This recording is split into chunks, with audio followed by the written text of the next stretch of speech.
What up, everybody? Today I want to talk about the OGs from BMF Season 2, K9 and Lamar. And I've talked about a few times how one of my first plugs had a philosophy that there's two types of people in the game: the club owner and the gangster. And while it's not so black and white, there is a little bit of a gray area there. For the most part, he's right on. And this is what we see with K9 and Lamar. We see these two type of people, K9 being the club owner and Lamar being the gangster. Now I want to get into this comparison here about these two types of people, and as well as Lamar and K9 as we look at the bigger picture here. So starting out, the club owner type of person, and we've seen this with K9 as well, they're more about building relationships, building connections, and getting to the top by their relationship and their connections. And we have the gangster. Well, he will get to the top by any means necessary, and as well as creating a lot of enemies along the way. And we've also heard of the term jack boys. This would definitely be that type of person, the gangster type. As far as the club owner person, we have them looking at the bigger picture, growing their operation, paying back the debts that they owe to their plugs or their connections, that they don't want to create any enemies in the streets. And they'll be set apart by get to the top by having connections that other people don't have. And we see this with K9. He has risen to the top of the Detroit drug game, and really the drug game, one of the top players in all of the United States, because he has that much coveted Colombian connection, which everybody in the drug game wanted at that time and point. As far as the gangster type, which we see with Lamar, they're after the quick dollar. They're not so much interested in making a long-term connection as long as the quick dollar is enough. They will rob, they will steal. They are not to be someone who is not to be trusted in the game. So if I am a dealer and I'm selling, let's just say I'm selling a kilo to somebody, and I would sell to the club owner, I wouldn't type person, K9, I wouldn't be too worried going into that deal. I would definitely probably still have my gun or whatever and have backup, but I wouldn't be really sweating it. As far as dealing with somebody like Lamar, I'm not even gonna take that deal at all. He can keep his money, or so-called money, and he can go buy his drugs from somebody else. That's just the way. I mean, I had to learn the hard way, getting robbed and jumped and stuff like that. But after so long, that's just the type of person I would be. The type of person like Lamar, I'm not even going to even deal with at all. And that person, they're at full power while running a crew and has their own territory taken, or turf you would want to call it, blocks, neighborhoods, whatever, running that type of, it could even be apartment complexes, whatever you want to see it, that what they claim as their territory. And in the game, you have the three biggest ops that you'll face in the game is, number one, the police, number two is the jack boys, and number three is the snitches. So those are your main three ops in the game. So I want to talk about something we saw from episode 1, season 2, when K9 was talking to Meech. He told Meech that the people that get ahead in the game do it based upon the connections they make off loyalty and trust. And Meech went on to talk to his crew about being a stand-up guy. So we see that K9, he has a set of codes or rules to the game that he follows, either though he will pursue street justice. We see him, he will take justice into his own hands. He will set an example. Either though he is that club owner, he's about establishing relationships, business, and trust. He still ain't the one to be played with. You see that? He ain't to be played with at all. He will catch a body quick, and he does it in the terms of street justice. He's not going to look for problems, but if you bring the problems at his doorstep, you're going to get exactly what you're looking for.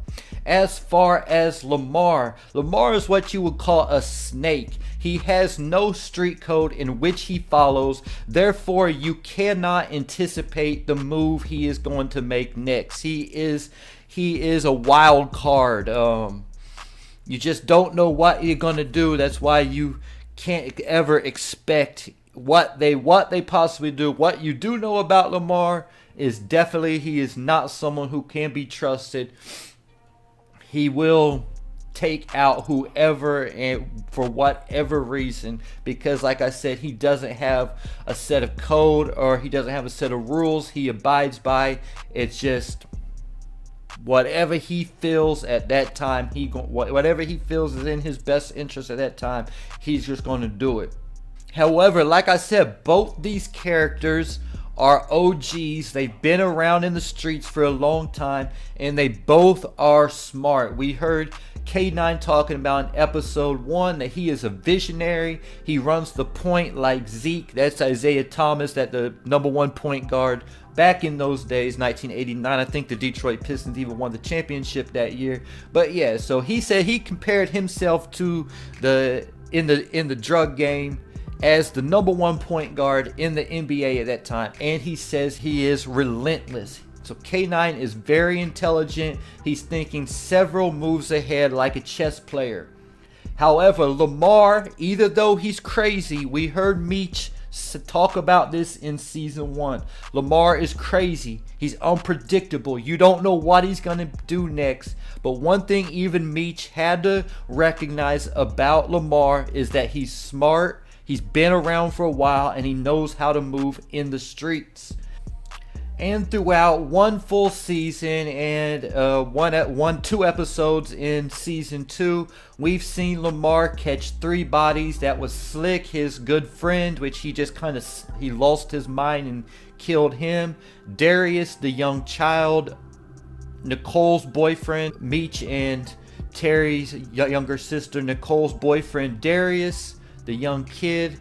And we saw him kill the security guard at the beginning of the last episode in order to get out of the escape from the hospital. We also seen him beat up a lot of people. We saw him slam the guy's head at Coney Island when we first introduced to him. We saw him beat up the lieutenant of the 12th Street crew when he first got out and really put him in the hospital, beat him almost to the point of death. And we saw him choked the other guy who took over for the 12th Street. I think he choked him with his belt. I can't remember exactly, but he definitely has a spur of violence, but we've only actually seen him catch 3 bodies throughout the entire series.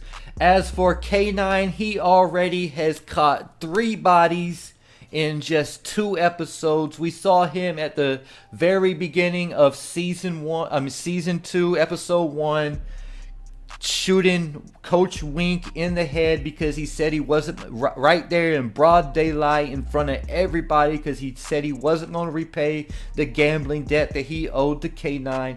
And that just shows you how dangerous K9 is also, and how powerful and feared he is in these streets, because he shut the man in broad daylight and not one person snitched on him, not one person came told the cops. But we did have Cinderella, Coach Wink's friend, who came after K9 at the beginning of last episode. Well, we saw at the end of last episode how he showed Meech that he made an example out of this guy, and they ended up taking him out too, as well as Big L, who he killed for talking too much, because she was talking bad about his new associate Big Meech. So he did Meech a favor and killed Big L and gave Meech Big L's lips as a gift also.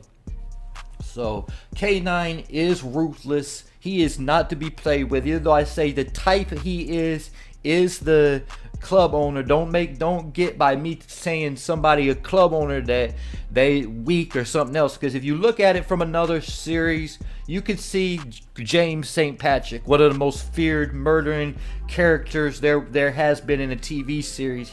If you're to talk about which type of drug dealer he was definitely the club owner type, but still, like Kanan said, he a murdering something else. So that doesn't mean they're weak or anything else. It's just their mindset on how they run their organization.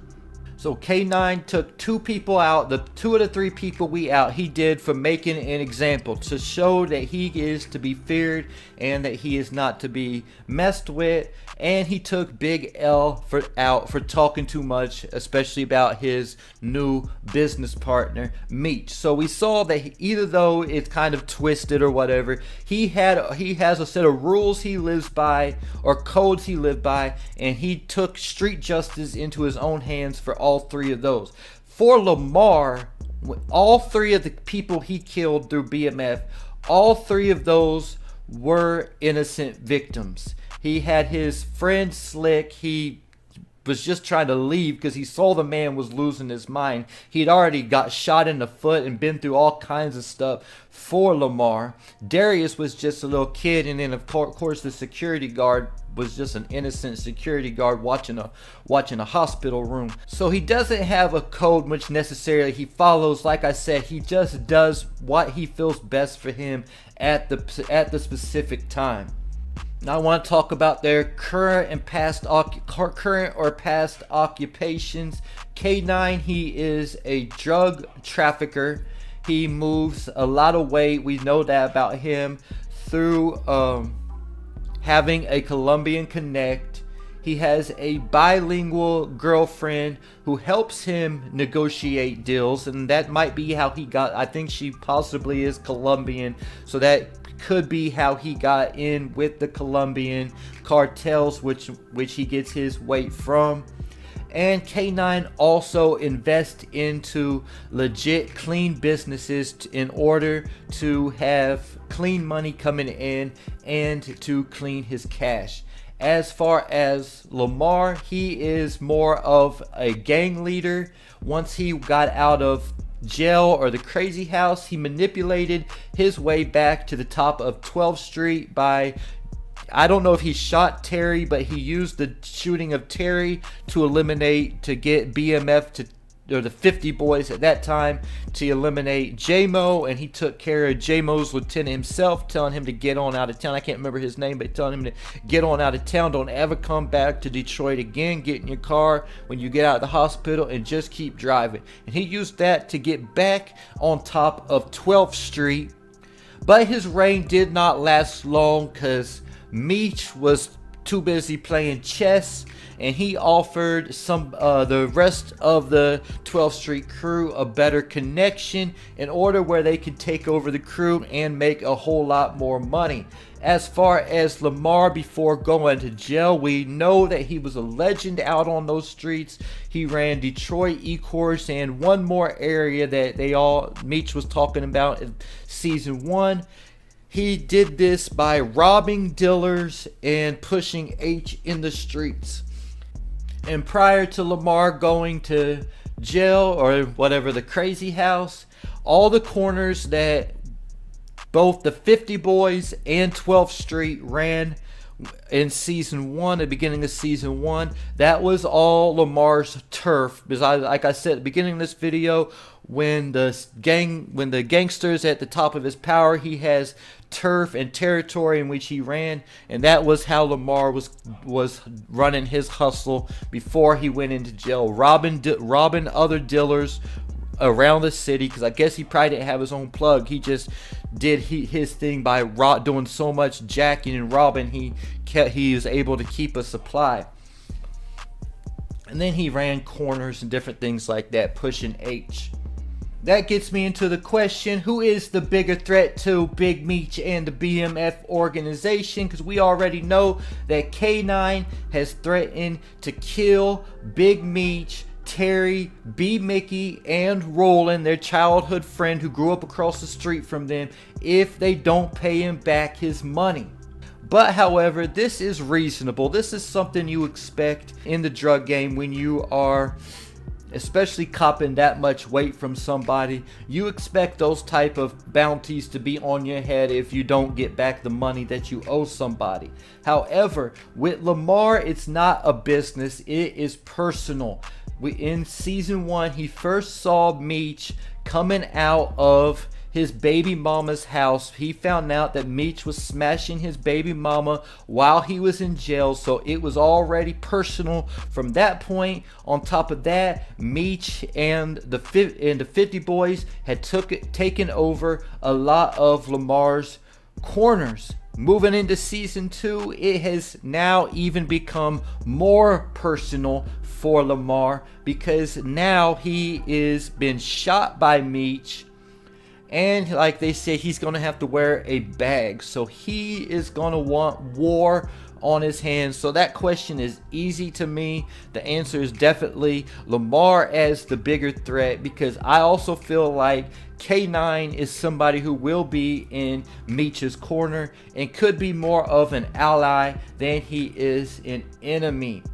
So that gets me into the final question I get into. Could we see a Lamar versus K9 showdown at some point in season 2? The two OGs clashing. Could we see K9 going to take out Lamar because he's causing problems for Meech, or could we see the other way around, Lamar finding out that Meech has a new connection in K9, so he tries to eliminate K9 to hurt Meech where it would hurt the most, and that is his pockets. There is one more thing I want to say.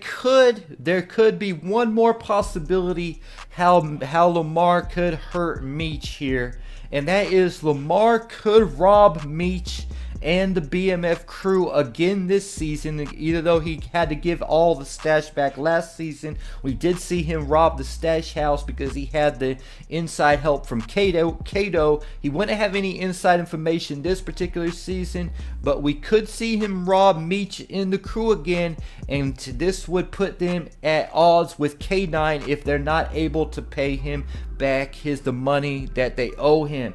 And there you have it. K9 and Lamar, the OGs of BMF Season 2. Leave your thoughts in the comments.